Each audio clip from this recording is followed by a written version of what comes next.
Hey everybody, good evening. Welcome to another edition of Fried and True. I'm looking forward to tonight. We're doing one of my favorite dishes, and it is really easy to do, tastes amazing, and it's the kind of thing you can throw together on a weeknight, which is nice. So we're going to get into that, and so we'll review all the ingredients in just a second. But first we're going to start, as always, with a cocktail. It's in the description as Mexico's most popular cocktail, and surprisingly, it is not the margarita. The most popular cocktail in Mexico is La Paloma, which is kind of like a margarita, but not quite. So I'm going to show you guys how to make that. This is a great cocktail, obviously, in the summer, because it's hot in Mexico. It's hot here. I have ice in this glass, which was a mistake, because I have to rim the glass. So let me get rid of the ice for a sec. So you want a salt rim on this one. This is a highball glass, but quite frankly, this kind of drink goes together in any glass you want, really. There we go. Get our ice back in there. And this is super straightforward. We just build the glass build the drink in the glass. Normally you would use let's go to the can here. Normally you would use white tequila. I don't have any, so I'm going to use this is a gift from my brother, actually, I think. Great tequila. Maybe overkill for this, but sometimes overkill is okay. So it's 2 ounces of tequila. And we're going to add to that a splash of lemon juice. This is kind of to taste, somewhere between 1/2 and 1/4 ounce. And then you have a couple of options to top it. So traditionally it's topped with grapefruit soda, which I realize not everybody has on hand. And the grapefruit soda that you get like at the supermarket is going to be way too sweet because, well, it's a soft drink, really. So I made this up. This is fresh squeezed grapefruit juice, a little bit of soda water, and a tiny little bit of lemon juice to give it a little pop. And we're just going to top it with that. And that's it. A nice, refreshing drink for the summer evening. So yeah, cheers everybody. This is La Paloma. Oh, I meant to, you want to give it a stir too. I haven't done this yet. Just to give it a little mix, to blend all the flavors. So you may be wondering why I'm doing it with a giant knife. And I'm doing it with a giant knife because the creator of the drink, Don Javier Delgado Corona, who is the owner of La Capilla in Mexico, who invented the drink, apparently, legend has it, stirred the drink with a giant knife. And so don't we all want to be a little bit legendary sometimes? Cheers. It's really good. I haven't made one of these in I don't know how long. So, cheers everybody. Okay. Any questions on the Paloma before we move on? It is very great. Yeah, so this is, Banana Socks pointed out. Again, my favorite glassware maker is Dorothy Thorpe, who does these silver-rimmed glasses in all kinds of, yeah, they are. Is it too bright? I tried them on because we switched the LEDs. Too orange. Hang on. How's that? Better? Better? On the big screen? Okay. Good to know. Okay. I was talking with Dorothy Thorpe, who's a artist who made glassware. Well, she made a whole bunch of things, but glassware in the late 50s, early 60s. And you can get these, sometimes they have a plain silver rim. She also did really nice etched silver designs in glassware. If you watch the show Mad Men, very popular on Mad Men. Anyway, they show up all the time in thrift stores, and they're really expensive. So if you ever see silver rim glasses in a thrift store, grab them, because they're a nice collectible. Why not, right? Okay, pad thai. Very simple dish. Let's go through the ingredients in order before we throw this together. I think this is going to be quick tonight because this goes together like in just a few minutes. We have this is tamarind paste.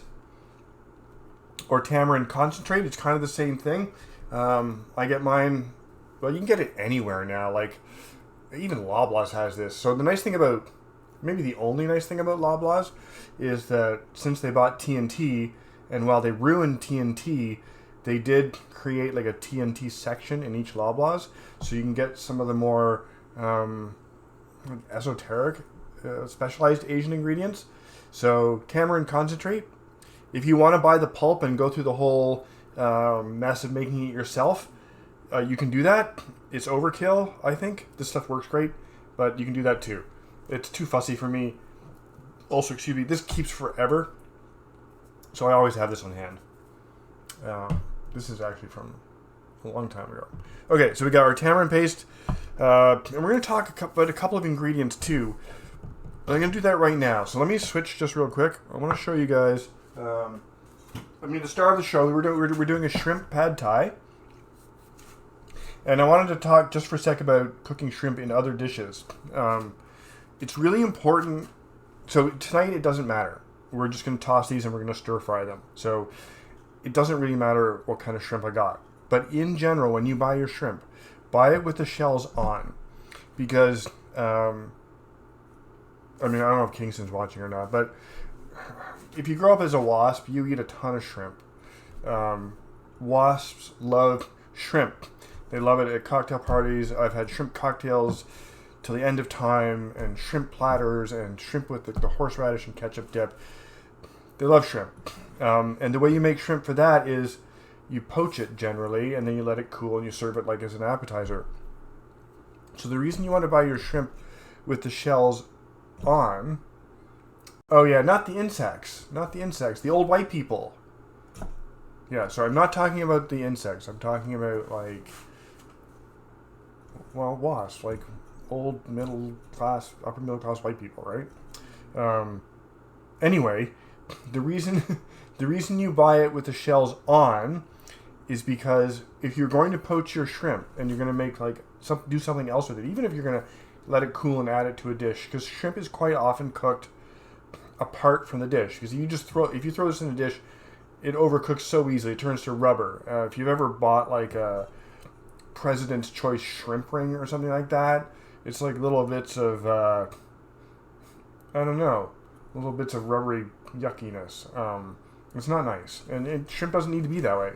So you keep all your shells, and I kept mine. I'm not going to use them, but keep your shells. Peel all your shrimp. It's a pain in the ass, and I hate peeling shrimp. I really do, but it's worth it in this case. But what you're going to do with these shells is you're going to make a stock. So you put this shells in a pot of water, enough to cook however much shrimp you're doing, and maybe throw a few peppercorns in, a little salt. You could throw in a sprig of thyme, whatever you want, like whatever aromatics you want. You don't have to do a lot. Shrimp's really delicate, but you capture all the flavor from the shells, and these are quite flavorful. So they get the flavor from the shrimp shells gets diffused back into the shrimp, and it makes a night and day difference. So if you're going to do shrimp cocktails, you're going to do shrimp platter, anything you're doing with shrimp, buy it with the shells on, suck it up, peel them, and then make a broth to cook them with your shrimp.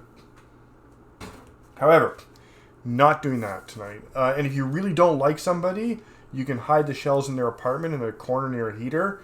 The smell after a couple of weeks is just unreal. Okay, so I'm going to put the shrimp away for a sec. I was going through the ingredients. Oh, yeah, we're going to talk about the next ingredient is fish sauce. This stuff. This stuff tastes, like, straight up tastes pretty terrible. But what it does do is, and I want to talk about sort of crossover cuisine. This is basically umami in a bottle. This is your fifth taste. It tastes it boosts the flavor of every dish. So you can put this is something you should have by the stovetop. We've talked about this before. When you're seasoning a dish, there are a few things you can do to enhance flavor. So, if you remember way back in the beginning, we talked about salt enhances the flavor of a dish. Salt makes whatever you're cooking taste more like itself. If you salt a steak, it tastes more meaty. If you salt chicken, it tastes more like chicken. Whatever you salt will taste more like itself. If you add too much salt, it'll taste salty, and that's how you know you've added too much salt. Pepper, however, adds a flavor to your dish. When you use pepper in a dish, you're adding the flavor of pepper to your dish. It's an accent flavor. It has its place for sure. But when you add pepper to a dish, you know the dish has pepper in it. You shouldn't really notice salt in a dish. So, and then the umami flavors are the same thing. You can also use vinegar. I keep vinegar by the stove. Vinegar will enhance the flavor of a dish. Vinegar will make a dish taste more like itself. And fish sauce does the same thing. It adds an umami boost to whatever you're cooking. You can sneak like half a teaspoon to a teaspoon into your mac and cheese. And I know that sounds weird, but it will add another flavor dimension. It's part richness, it's part aftertaste. The mac and cheese will just linger in your mouth that much longer. It's really fantastic stuff. And it shouldn't be limited to Asian cooking. I mean, this comes from Asian cooking. This is umami in a bottle, and that's why they use it. That's why fish sauce is so prevalent. Actually, it doesn't really taste like fish. It doesn't taste very good at all. Like, straight up, it's not nice. It tastes a little bit like anchovies. I don't know if you've ever just picked up an anchovy and eaten it for curiosity. It tastes a little bit like Worcester. It's like Worcester sauce, which I think it's an ingredient in Worcester. Anyway, experiment with it. Next time you're making something, even you just make yourself a little portion for yourself. Next time you have mac and cheese or whatever, yes, exactly like anchovy paste. It does exactly the same thing. And I have anchovy paste in my fridge, and I use it for exactly the same reason. This is a little more convenient to use like stove side because you can have a little squirt bottle and just add it as you go. Hey Kingston, how's it going? If you're just logging in, I was talking about you earlier. But anyway, back to fish sauce. Experiment with this, guys. Squirt it a little bit into the next portion you serve yourself, and just see how it goes. So okay, so that's it for the fish sauce. And then we just have the usual suspects here. We've got like rice vinegar. We've got some sugar. Should be switching here. This is cayenne pepper, just a little bit. Pad Thai shouldn't be like mega spicy, but like all Thai dishes, it has a little kick. This is the little kick. Tamarind paste we talked about. This is just vegetable oil, which we're going to use for cooking. You can use, hey Selena, you can use whatever oil you want to cook with this. I mean, don't use olive oil, but whatever your favorite, actually this is canola. Whatever your favorite high smoke point oil is fine. I have been experimenting a little bit recently with avocado oil, which is insanely expensive, but is nice to cook with. Here we have shallots on one side, garlic on the other. We have egg, of course. And for garnish, well, actually, the garnishes kind of go in the dish as well. Well, the cilantro doesn't. Cilantro will be to finish. So we have here scallions, and unlike most dishes, you want the green part of the scallion for this, not the white part. A good portion of this is going to go in the dish, and then we'll use a little bit as a topping. And of course, peanuts. If you don't have peanuts, throw in some peanut butter. Same stuff. It works great. You can do like this is already pretty easy, but if you're really pressed for time, you want to throw together a cheater pad Thai dish, like peanut butter works great.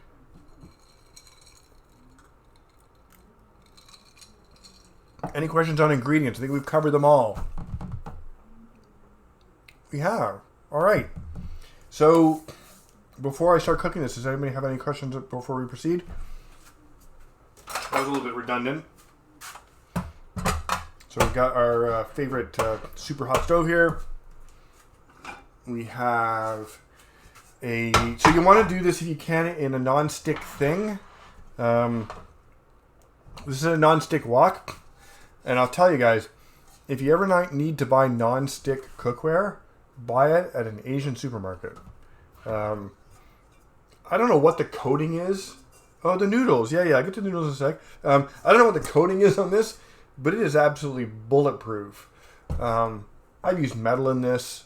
I've done everything, because this was not expensive, but I've done every terrible thing you can to this pan. And when I got this pan, it had a really funny label on it that advertised some sort of triple diamond hard metal coating or whatever. And it was very badly translated from a language I don't speak.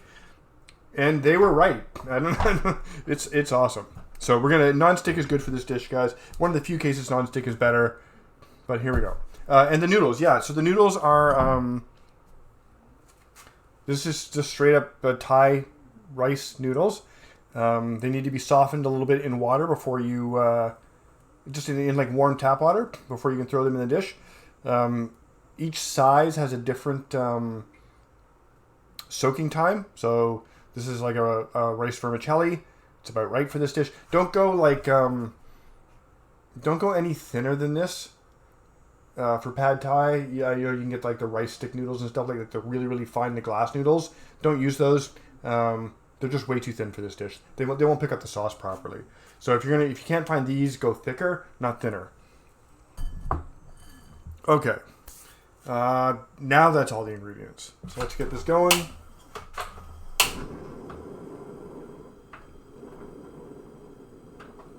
So the first thing we're going to do is cook off the shrimp, and we're gonna take the shrimp out and set it aside. As I said, shrimp are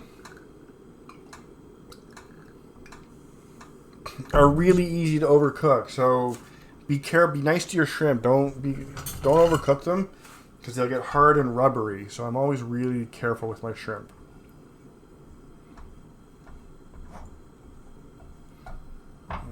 No idea where I'm going to put them on when they're done. But anyway, I'll figure it out in a sec.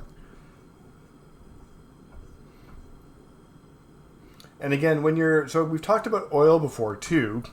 And a lot of people are afraid to use oil because they're like, oh my God, it's going to get in the dish. It's a gazillion calories and blah, blah, blah. But you need enough oil to cook. Oil is a cooking medium. It's not an ingredient. I got a fair amount of oil in here because I want to be able to cook my shrimp properly. And that's not going to be my finished dish. I'm going to lift the shrimp out of the oil, and I'm going to either pour the oil off or use it for something else. So don't be afraid to use enough oil to cook your dish properly. Not quite hot enough. Getting there. We're getting there.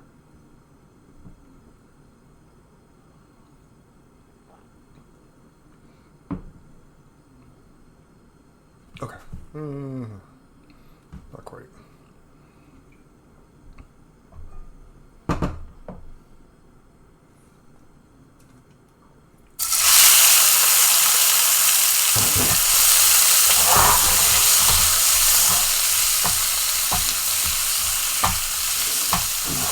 So this will take about,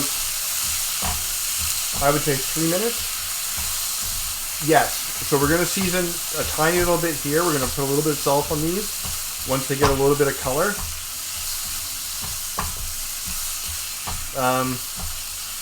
You don't, and again, you don't need a lot of salt here. Just maybe this is just a couple of pinches. But it's a good point. Like when you're using salt too, you want to salt as you go. You don't want to salt your dish at the end. Salt is something because different foods react differently to salt. Salt will pull the moisture out of food and change the way it behaves. So you should always be seasoning and salting your food as you go. Basically, anytime you add an ingredient to your dish is an opportunity to add a little more salt or correct the seasoning. The only time you don't want to salt a dish before it's done is anything that reduces. So if you're making stock, or like when we did the chicken marsala, you don't want to heavily salt a chicken marsala reduction because it's going to get concentrated and it's really easy to over season the dish. So if you're doing something that's reducing, hold off on the salt. But other than that, like when I'm sweating onions, I'll add a bit of, if I'm using onions and I'm sweating onions, a little bit of salt goes in because it seasons the dish and also pulls the moisture from the onions. So you can see already, these guys are done. Even faster than I thought. Oh, Renegade. Oh well, last one. Okay. So, shrimp comes off. Any questions? Hydrate. All right. Yeah. Hydrate. Oh, the other thing we gotta do first. Come on, I'll take this off for a sec. I got one other thing I need to do first.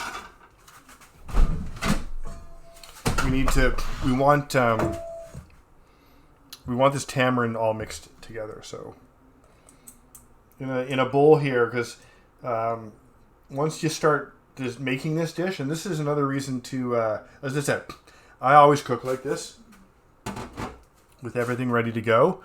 But particularly with this dish, as it goes together so fast that you really want to have everything ready to go. So we want our tamarind, we want our fish sauce, which is about a teaspoon. And about the same in rice vinegar.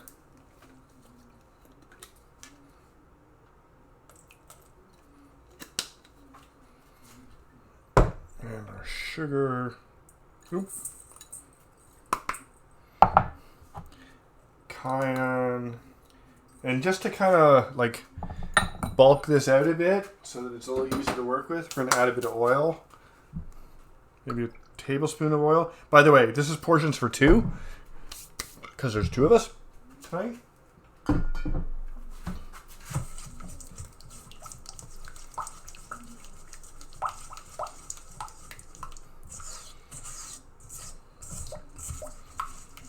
Okay, so now that's ready to go. Sorry about that, guys. Get our pan going back.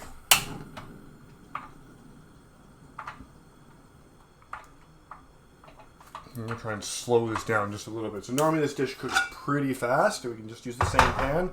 It's got our oil. So now we want to shoot down a little bit more, maybe? A little bit more. We're going to add our garlic and, whatchamacallit?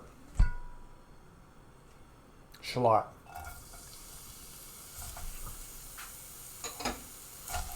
And by the way, the plates are in the oven. This is definitely a plates in the oven dish. You do not want to serve this on cold plates.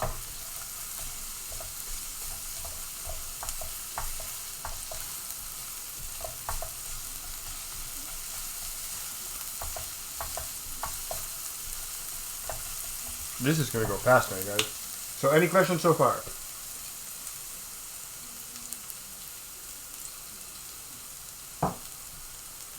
Thanks, Kingston. It's already in the oven. So thanks for the heads up.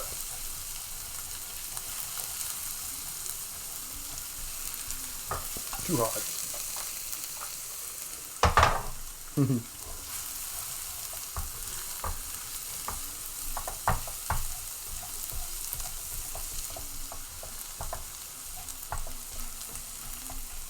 So we're looking for like a pretty gold color on this.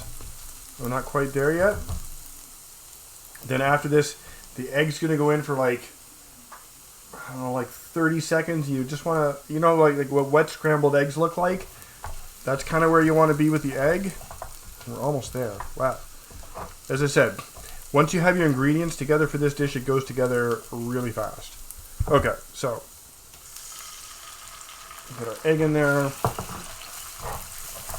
I'm gonna take it off the heat. So I got it off the heat because it's just, this is a really hot thing here. We just want to go like wet scrambled eggs, and we're there. Okay, and now we're ready to go for the rest of it. So then in goes the rest of our sauce.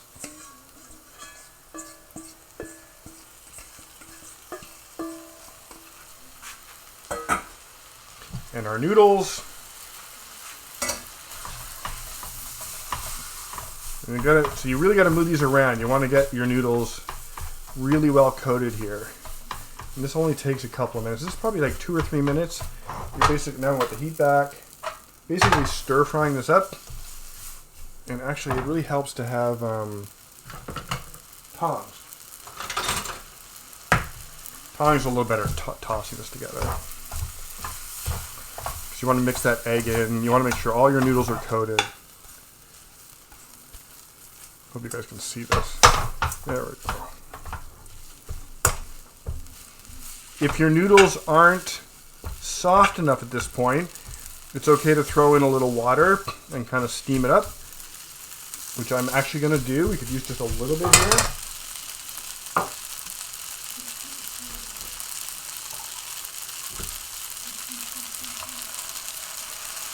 There we go. Just want to loosen everything up. Get our noodles a little softer here.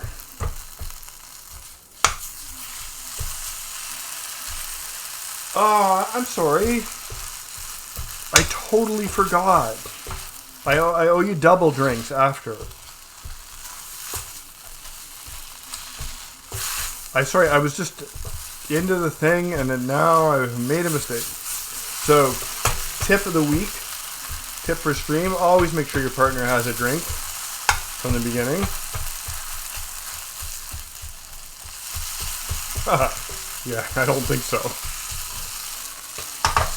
Okay, so we're ready to go now. We want our shrimp to go in at the very end. We're also going to add, not all of our peanuts, we're going to add some of our peanuts are going to go in this dish right now. And most of our scallions, but again, not all of them, get tossed in. And again, sorry, I'm moving fast here, guys.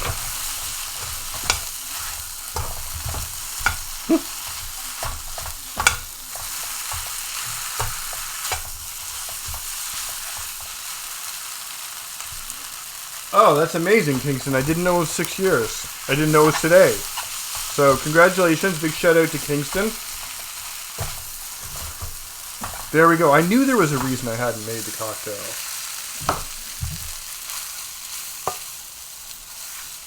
So the one thing is, the shrimp is basically in here to warm up. It's not going to mix with the noodles. I think this is done.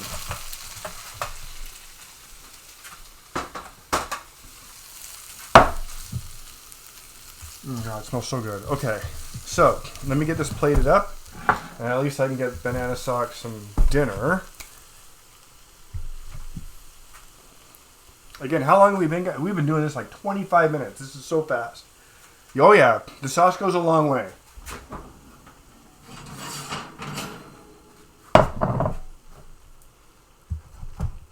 Yeah, so I like shrimp. This is technically probably double the shrimp that you would normally put in. But I'm a big fan of shrimp, so there you go. Oh, shit. Ooh, hot.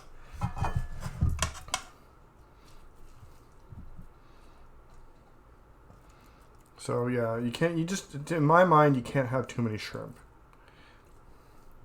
Obviously, when you order this from a restaurant, you're not going to get this many shrimp because, well, they got a budget and everything else, but I don't. I mean, at least not for food. So we're going to just like shrimp it up. Okay, that can go there for a sec. Let's get this finished up. So again, to finish this off, just over top, you want a little bit of your peanuts, a little more peanuts. You want a little color. And remember too, I know the scallions are in the dish, but your eyes, your vision is such an important part of how you eat that it's easy to neglect. And this is pretty hot, but I haven't really burned myself yet. So let me deliver this, and then I'll come back and we'll do like a little taste test. Excuse me, just one sec.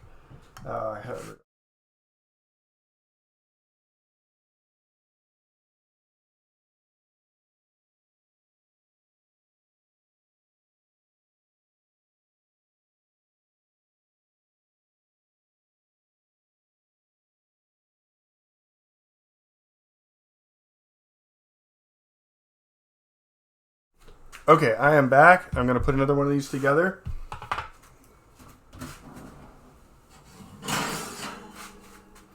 And then we'll see. So any questions, guys?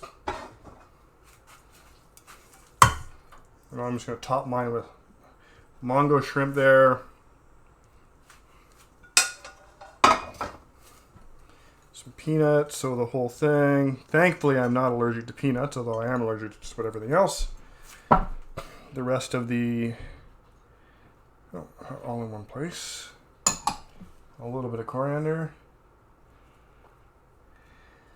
The prep is really pretty quick. The noodles have to soak for... Like, it's just chopping, right? You gotta chop the garlic. And a shallot. You gotta crack an egg. You gotta get the other stuff out of the cupboard. Like, it's not super involved, this dish. So let's see how it tastes anyway. I'm gonna start with just the noodles. I'll grab a shrimp too. My mouth is watering. This looks so good. It smells amazing.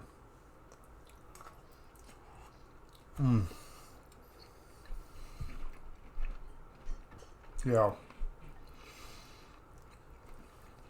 It's a simple dish, guys. But, wow.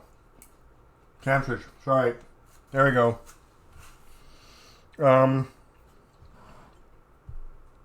Again, we have, hit the stream dish.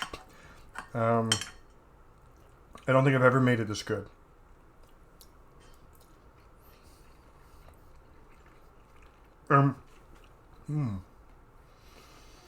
That's crazy.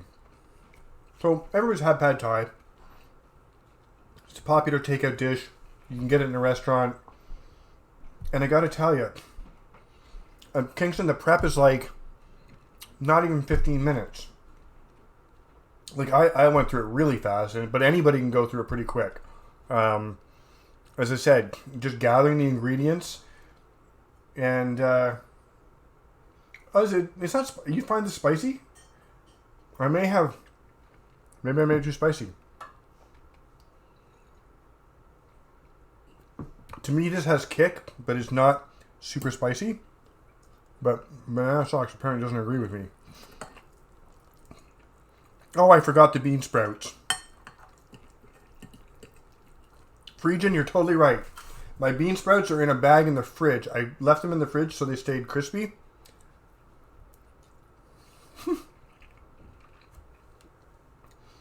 Lime is a garnish. I have it here. We can try that. So Friesian is right. I completely forgot the sprouts, which are sitting in a bag in my fridge, which I will now probably not use for anything. But yes, sorry. In the final toss, when I added everything, you do want bean sprouts. Here, I'll show you. I got these guys. Where'd they go? No, I can't even find them. Here we go. So yes, you want peas. So Kingston, when you're getting all your ingredients together, remember to get the sprouts that you left in the fridge to stay nice and crisp, and add them to your dish, which I didn't. So, I'm just going to say it was intentional, and I compensated with extra shrimp. But I will say for flavor, and the lime brightens it up a bit. But I've had a lot of pad thai. I made my own. And I've had a lot, obviously, from restaurants, because everybody has. And this is just, when you put it together fresh like this, from fresh ingredients, it's just a whole other level. Also, when we're talking about fish sauce, by the way, don't buy fish sauce from Loblaws or your market. I can't remember... Excuse me, it's really good. I can't remember the brand that they sell all over the place at supermarkets for fish sauce. It is not a good fish sauce. First of all, fish sauce is super cheap. Find an Asian market, get like Squid brand. So ironically, Squid brand does not contain squid. I am not sure why the disclaimer's on there. I never thought that it did. But there we go. But anyway, go get a good quality fish sauce. It's not expensive. So, any questions other than me forgetting the bean sprouts?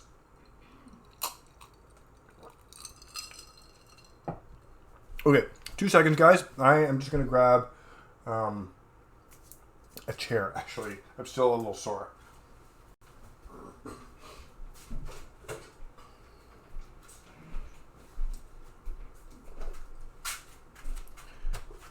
Okay, I am back. So that's kind of it, guys. Like, we have our pad thai. I think it's delicious. Banana Socks thinks it's too spicy.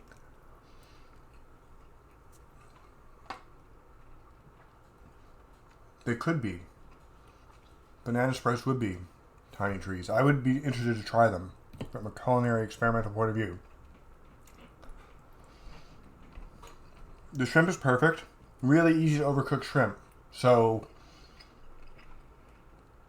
be careful with your shrimp. Yeah, I think I did say banana because I got banana socks, I got banana sprouts, I got a lot of S syllables, a lot of sibilants in the chat tonight. Having trouble getting a small portion of this though. Alright, let's take it over here.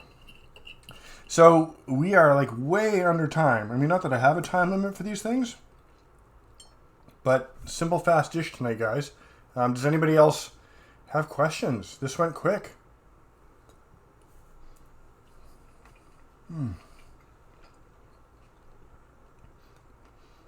Let's talk about next week. That's a good idea. I'm open to suggestions at this point. Let me get the calendar. I'll tell you what my ideas are, and you guys can like throw some out too.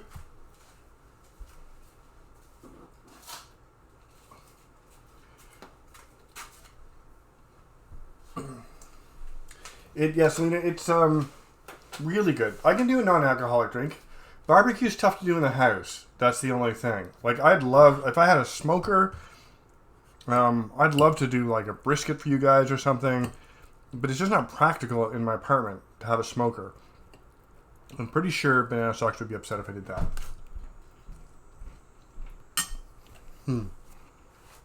Okay. Oh. So, we have here on the list, we did pad thai. That can come off. I have pizza up there, which is a possibility, although... could we do an outside? Maybe we could. Outside would be really tricky to run the cables and whatnot, but I could try. But the other fun thing we haven't had yet is... over here, so it's really hard to do this. Crunch wraps. Who wants to see how to make a Taco Bell Crunch Wrap Supreme at home? Because this is something I have been experimenting with. And lobster grilled cheese, I could do that too. And I also have carbonara here. Yes. But, so, maybe you weren't here. We talked about the Crunch Wrap last time. It's kind of a funny dish because it's actually really well thought out for a whole bunch of reasons which I can explain. So I've made a few here at home.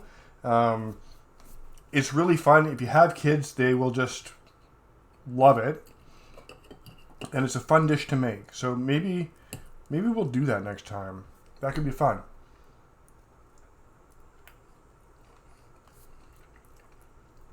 It's definitely not upscale. But Kinsey, you know what? You've never tried them. I'm not doing poor man pizzas. The problem I have with doing pizzas at home is pizza's just hard to make at home. Nobody's oven gets hot enough.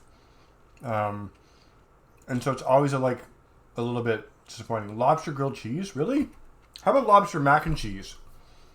Or both? We could do like a companion, a corollary evening. What do you think? We could do lobster mac and cheese because I just got a fantastic...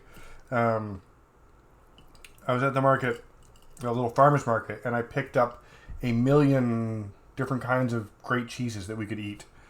And we could do a lobster mac and cheese. I don't think a lobster crunch wrap is going to work.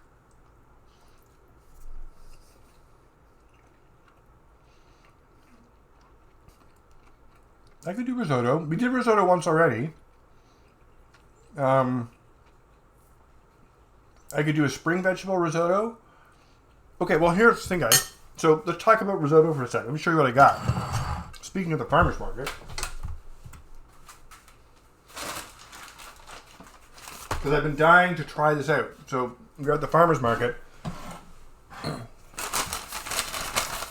Maybe not on the camera. Hang on. And they had a mushroom guy. So these are all like Ontario wild mushrooms. And they all have names, which I forget. But I have to use them up. So this would make an amazing mushroom risotto for next week. What do you guys think? Because I'm dying to use these up. Selena, does that meet with your approval? You have to promise to log in though and watch. Oh yeah, they'll keep. They keep forever. In a paper bag, mushrooms keep forever. Yeah. I'll put them in the fridge.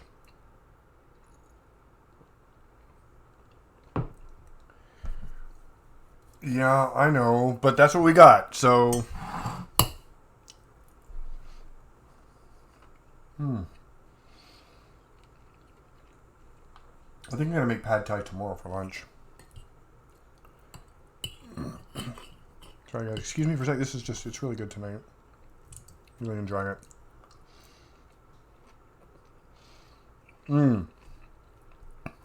I can do Irish stew too. Somebody has to, Banana, can you write some of this down? I don't remember. I think because I had the mushrooms, we'll do a wild mushroom risotto next week. But Irish stew would be, yeah, we should definitely put that on the list. And mac and cheese won't take long. I mean, Irish stew is going to take, like it's one of those things where I'd have to do a prep version and a finished version, which I don't mind doing. I mean, unless you did it like in a pressure cooker or something. But I'm not a big fan of doing stews in the pressure cooker. They don't develop the flavor. I saw your appetizers. We could do appetizers maybe. Mushroom ragu would be good. Okay, let me think about it. Maybe I could do two things. And we haven't done I could do, yeah, but do you want to use these mushrooms in the Foganoff banana? I don't know. Foganoff is great, but Foganoff kind of needs cremini mushrooms, I think. I'm going to think about it. I'll put my thinking cap on, and we'll figure it out. I know. No, these are all good suggestions. Sorry. I'm also trying to decide what to do next week. So next week will be mushroom risotto. I definitely think the Foganoff should be on the list. For those of you who don't know what Foganoff is, one of my favorite recipes to make is Thomas Keller's beef stroganoff, which is just amazing. But it starts with, like, the first ingredient is a braised short rib roast, which takes hours and hours and hours, and I don't often have time to do it. So one night I had all these great mushrooms, and I wanted to make the sauce for the stroganoff is really pretty straightforward. It goes together quickly. So I just used up in a hamburger helper theme.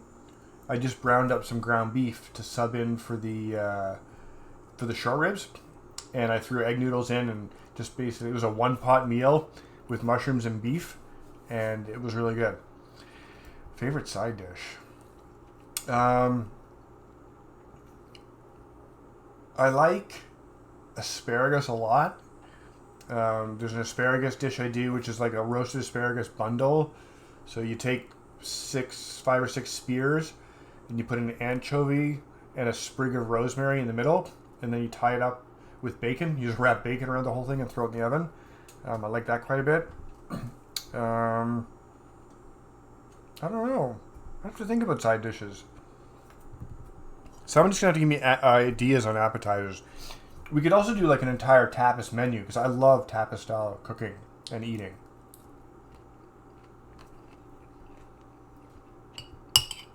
So many shrimp.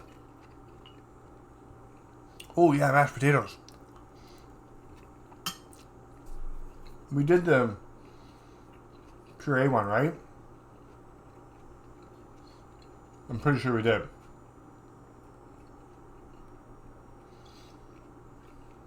Are there 50 different ways to eat a potato?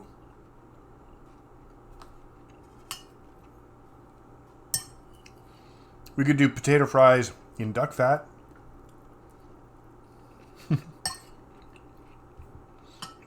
So good. Okay, I'm gonna hang around for a few. I think we got some good suggestions. Bye, Smoochie. Thanks for watching, everybody. I'll be around for a few minutes in case there's any other questions. We got through it really quick tonight. Apparently, I was talking extremely fast. I might be a little bit amped. I had a nap before the stream, and I guess I woke up full of piss and vinegar. But I mean, let's face it, the dish goes together fast, so that's kind of all I got. I'm going to finish my drink and maybe take a whiskey out front later, and that's kind of my night, guys. So, as always, thanks for joining me. I love doing this for you guys, and I'll be around for a few minutes. Other than that, I'll see you next week for mushroom risotto.